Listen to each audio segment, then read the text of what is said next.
Aslında şu anda Diyarbakır'a baktığımız zaman Diyarbakır'ın ekonomik verilerini, Diyarbakır'ın kaynaklarını, Diyarbakır'ın potansiyelini önce bir bakmak gerekiyor.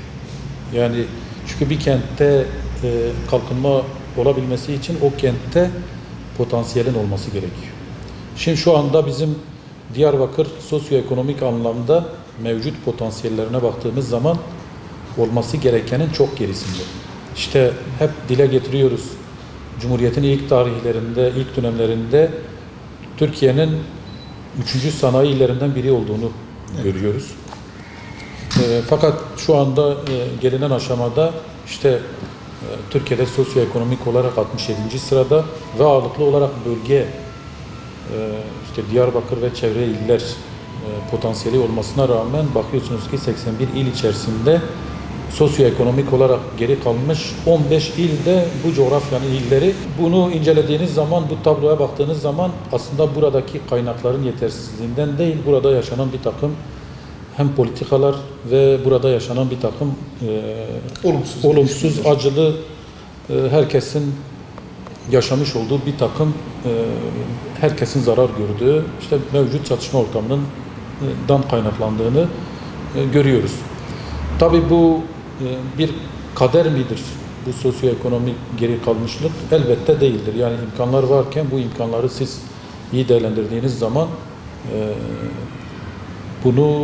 bu sosyoekonomik sıralamadan daha yükseklere yaşam kalitesini daha arttıracak potansiyellerimizin olduğunu görebiliyoruz. Her şeyden önce Diyarbakır hem tarım alanında hem tarıma dayalı sanayi anlamında hem turizm anlamında ve yeraltı kaynakları açısından da Türkiye'nin en zengin kaynakların olduğu bir coğrafya olduğunu görüyoruz.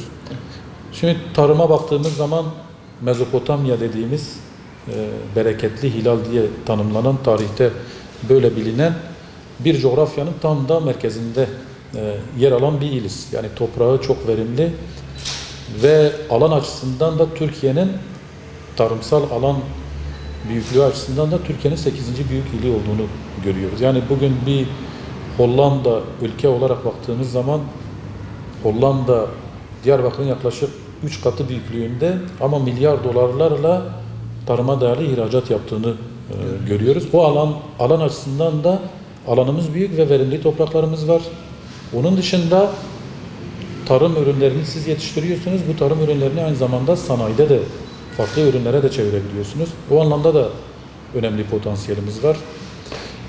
Yine bugüne kadar dokunulmamış, bugüne kadar belki keşfedilmemiş, bugüne kadar imaj sorunundan dolayı insanların belki gelip görmediği ama deyim yerindeyse bir açık hava müzesi diye tanımlayabileceğimiz ve özellikle inanç ve kültür turizmi açısından çok zengin bir coğrafya ve ilde yaşıyoruz. İşte Kur'an-ı Kerim'de ismi geçen 2 peygamberin mezarı burada. Yine en çok sahabelerin mekanının olduğu illerden biri Diyarbakır.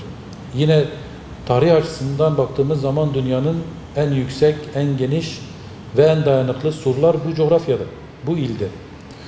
Ve buna benzer onlarca, yüzlerce tarihi eser diye tanımlayabileceğimiz ve inanç ve kültür turizminden dolayı turistlerin ilgi duyabileceği çok önemli eserlerimiz var.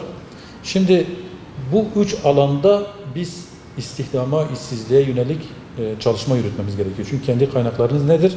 O kaynaklarınızı harekete geçirmeniz gerekiyor. Şimdi mesela turizmle ilgili bizim oda bünyesinde oluşturduğumuz bir komisyon var.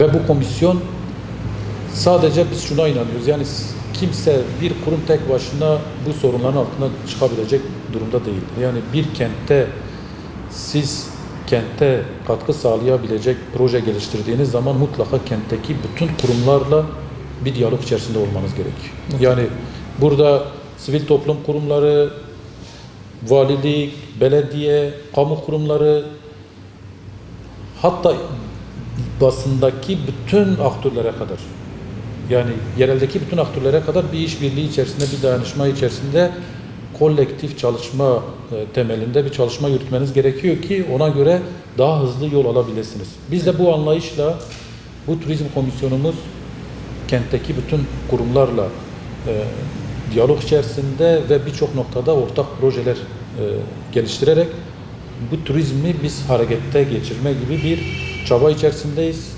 Şu anda konjonktür de aslında bizim lehimize, özellikle biliyoruz ki bir yerde ekonominin, kalkınmanın gelişebilmesi için o coğrafyada mutlaka barışık bir yaşamın olması gerekiyor. Kavganın, çatışmanın olmaması gerekiyor. İşte ülkede devam eden 1,5 seneyi aşan bir süreç var. Bu süreçte işin ekonomik boyutunu, kalkınma boyutunu çok daha ön planlara çıkardı. Daha fazla dillendirilmeye başlandı. Biz bunu da avantaja çevirmek istiyoruz. Ticaret ve Sanayi Odası olarak bu yönde çalışma yürütüyoruz. Diyarbakır'da gelişen olumlu bir şey de bölgeye yansıyor, olumsuz da bölgeye yansıyor. Şimdi çözüm süreciyle beraber aslında Diyarbakır'daki ekonomik verilere baktığımız zaman hepsinde belirgin pozitif yönde bir artış var. Evet. Belirgin pozitif yönde bir artış var. Bu artış asıl potansiyel midir? Değildir. Bu sadece bir başlangıçtır. Mesela gelen turist sayısına bakın. Yabancı turist sayısı 2013-2012'ye göre daha fazla artmış. İhracat rakamlarına bakalım. İhracat rakamları bir önceki yıla göre daha fazla artmış. Yine ilk 2014 yılının ilk 4 ayına baktığımız zaman bu sefer bir önceki yıla göre ciddi artış olduğunu görüyoruz. Alınan yatırım teşvik belgelerine baktığımız zaman yine gün geçtikçe artan bir talep olduğunu görüyoruz. Bunu dediğim gibi bu bir başlangıçtır. Yani aslında bizim potansiyelimiz bunun birkaç katıdır. Bu sadece şu anda böyle hareketlenme sürecini yaşıyor. Bu mesela şu anda bizim oda olarak organize sanayi bölgesinde 1200 dönümlük ek bir alan oluşturduk. Bu ek alanın üzerinde daha üst yapılar, fabrikalar yapılmadan yer tahsisleri bitti. Yani firmalar şu anda yer arıyor fabrika yapabilmesi için. Bizim ek oluşturduğumuz alanda bu talebe karşılık veremiyor. Mesela biz Ticaret Sanayi Odası olarak bu çözüm sürecinin getirmiş olduğu olumlu atmosferi göz önünde bulundurarak daha geniş alanlara böyle birkaç yıl yatırımcının talebini karşılayabilecek yer tahsisi noktasında girişimlerimiz var. Yani biz 1200 dönümü tahsis ettik. Bu yetmedi.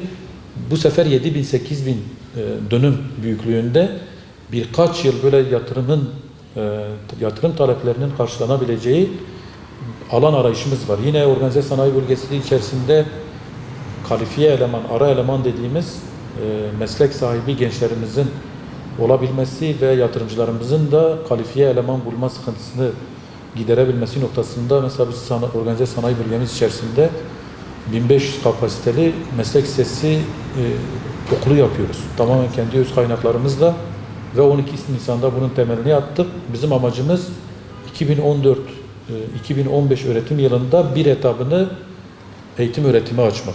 Yani gençler orada hem eğitim alacaklar hem pratikte yan taraftaki fabrikalarda çalışma imkanı bulacaklar ve meslek sahibi olacaklar. Yani genel olarak süreç ekonomiye pozitif anlamda yansıdı. Bizim için çözüm süreci gerçekten her şeyden önemli işin doğrusu. Çünkü burada biri çok zengin olabilir, imkan olanağı olabilir ama komşusu sıkıntılıyken ya da kendi yaşamış olduğu şehirde eğer bir sorun varsa onun vicdanı da rahat etmeyecektir. Evet. Dolayısıyla bu sürecin her konuda olduğu gibi ekonomiye de olumlu yansıması olmuştur. Demin dile getirdiğiniz gibi ekonomi gerçekten hem güven istiyor hem istikrar istiyor. Bu noktada bu çözüm süreci de mutlaka kalıcı bir barışla noktalanması için her bireyin üzerine düşeni yerine getirmesi gerekiyor. Gerilmenin her türlüsü tabii ki ekonomiye olumsuz yansıyor. Gerilmenin her türlüsü. Tabii şu anda aslında konuşulan çözüm süreci aslında kökenine baktığınız zaman 100 yıllık bir sorun olduğunu görüyoruz. Evet. Hakikaten barış savaştan daha zor olduğunu da birebir ki bu coğrafyada yaşayan herkes duyarlı olduğu için komşusunda, köyünde, aileler arasında bile bir sıkıntı, sorun olduğu zaman devreye girdiğinde çok ciddi bir şekilde bir çaba göstermesi gerekiyor, tarafları ikna etmesi gerekiyor ve bu öyle veya böyle biraz sıkıntılı ve zaman alıyor. Aslında burada yaşanan bu gerilimler, bu bir takım olaylar aslında bu barış sürecinin çok da kolay olmadığını, bu iş için biraz daha çaba, biraz daha zahmet, biraz daha duyarlılık taşınması gerektiğini bize söylüyor. Bunu yani genel olarak mesela gençler şu anda işte PKK'ya katılım noktasında işte medyadan takip ediyoruz, gençler çıkıyor. Aslında o gençlerin dağa çıkması yerine dağdaki gençlerin şehirlere, evlerine, siyasete katılımlarını sağlamaya yönelik çaba içerisinde olmak gerekiyor. Biraz da bu durum üzerinden aslında o genel durumu da görmek gerekiyor. Ama her şeye rağmen sağduyulu hareket etmek lazım. Barış savaştan çok daha değerlidir.